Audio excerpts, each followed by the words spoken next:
thanks very much for having me, and thanks for making me feel so welcome. And thanks, Josh.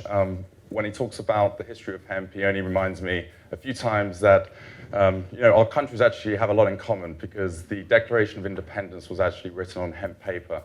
Sort of coming back again.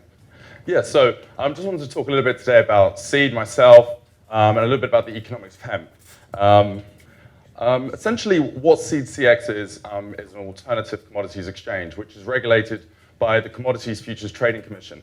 And the Commodities Futures Trading Commission essentially reports to both the Senate and House agricultural committees. So essentially, Mitch McConnell, who sits on there, ultimately those people report to him.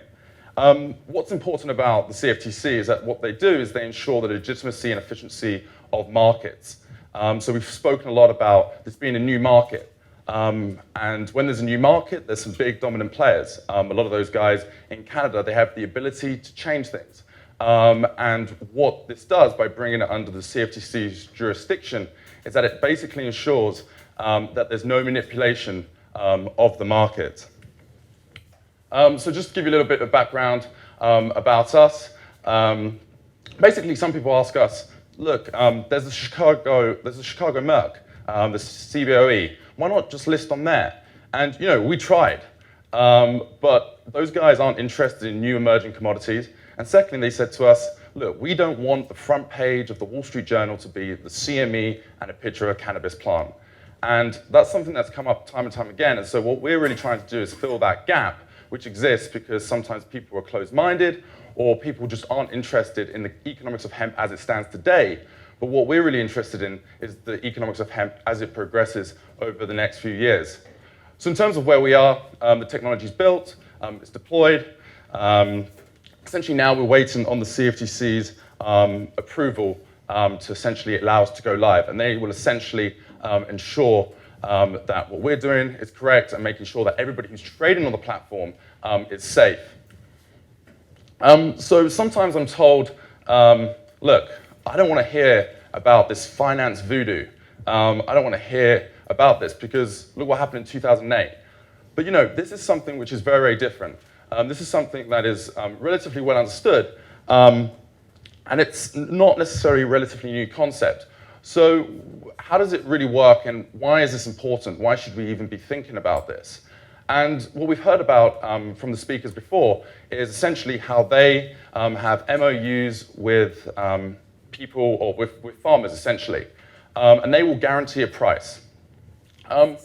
What happens, though, is that how does the processor know what price they're going to get? So if a processor guarantees a farmer 70 cents a pound, say, and then they convert it into meal and oil, and those two prices combined, it's 50 cents, the processor's out of business 20 cents.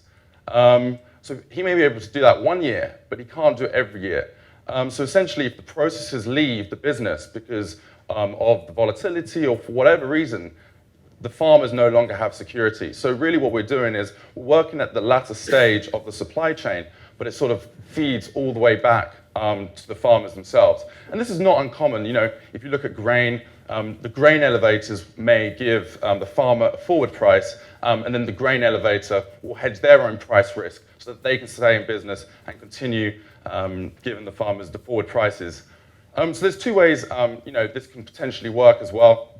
Sometimes processors say to me, I don't know what price to give my farmers.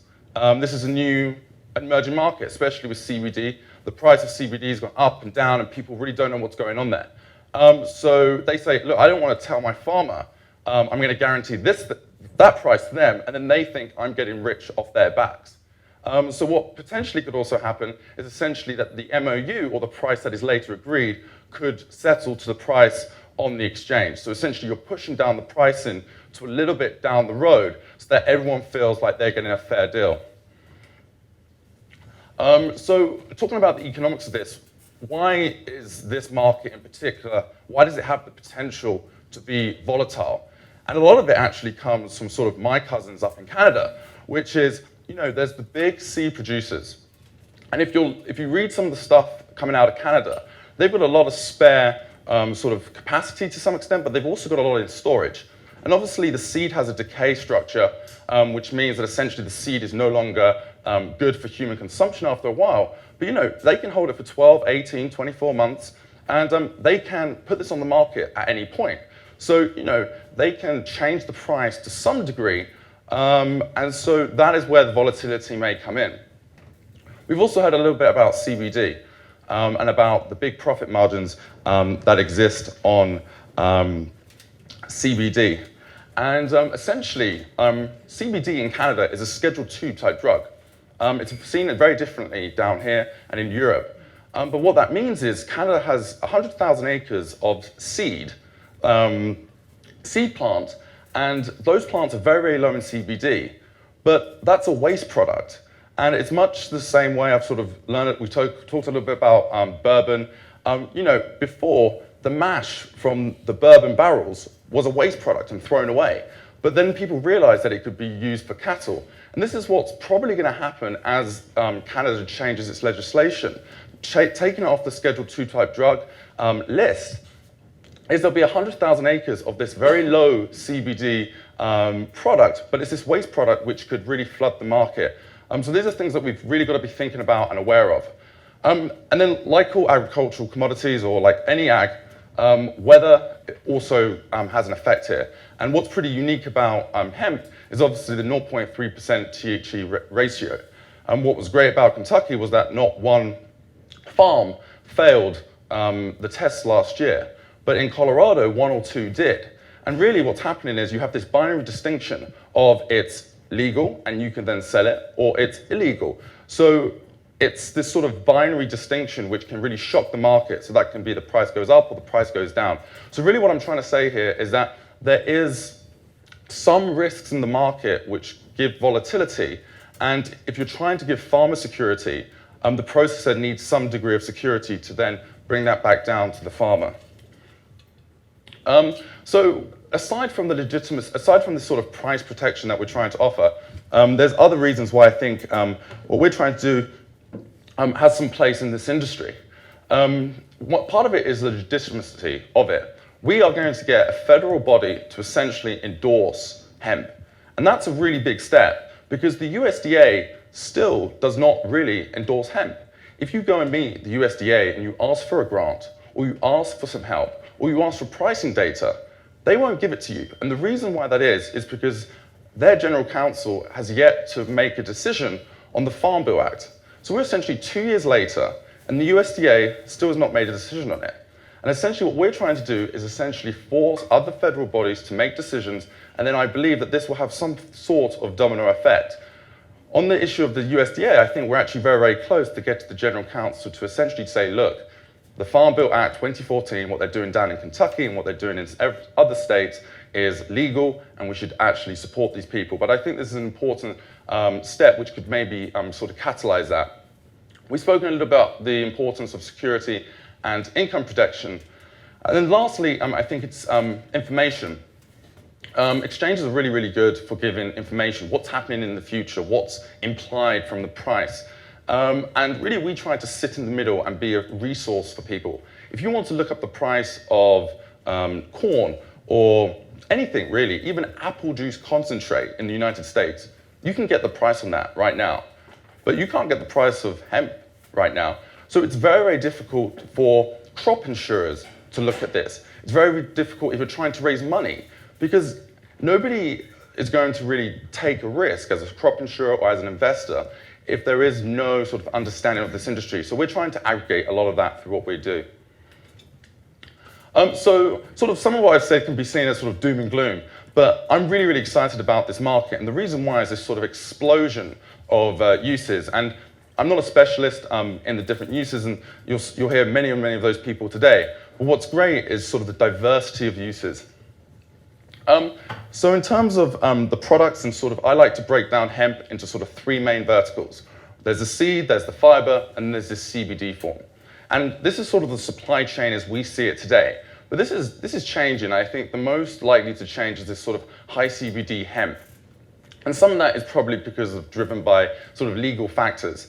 You can't necessarily transport germinable hemp products across state lines and these sorts of things.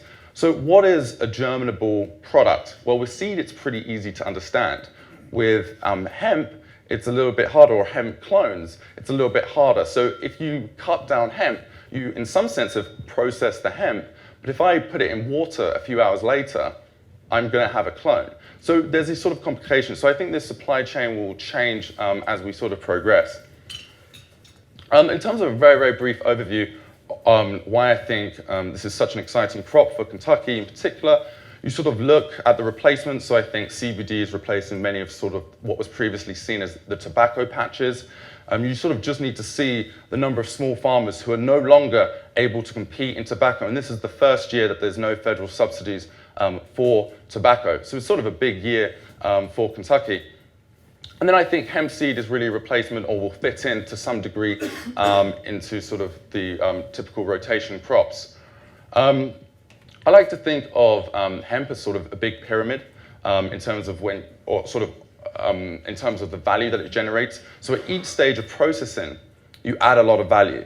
And that's very, very actually, and that's mainly in the CBD side.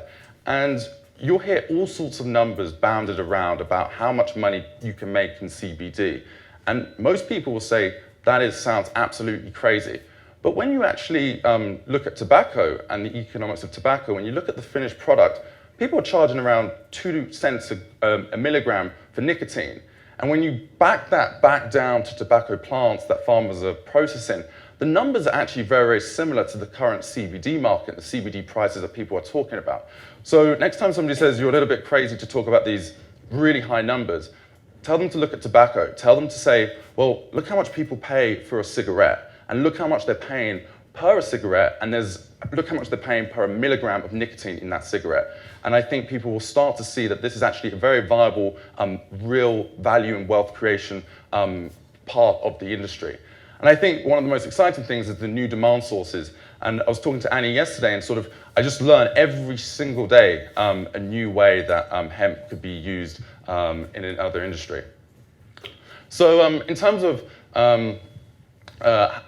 why I'm here, it's always great to come down to Kentucky. I come down here a few times a month. I really want to hear from you. I really want to hear what your pain points are, what your issues are. And yeah, please do introduce yourself. And that's my email at the bottom as well. So thank you very much.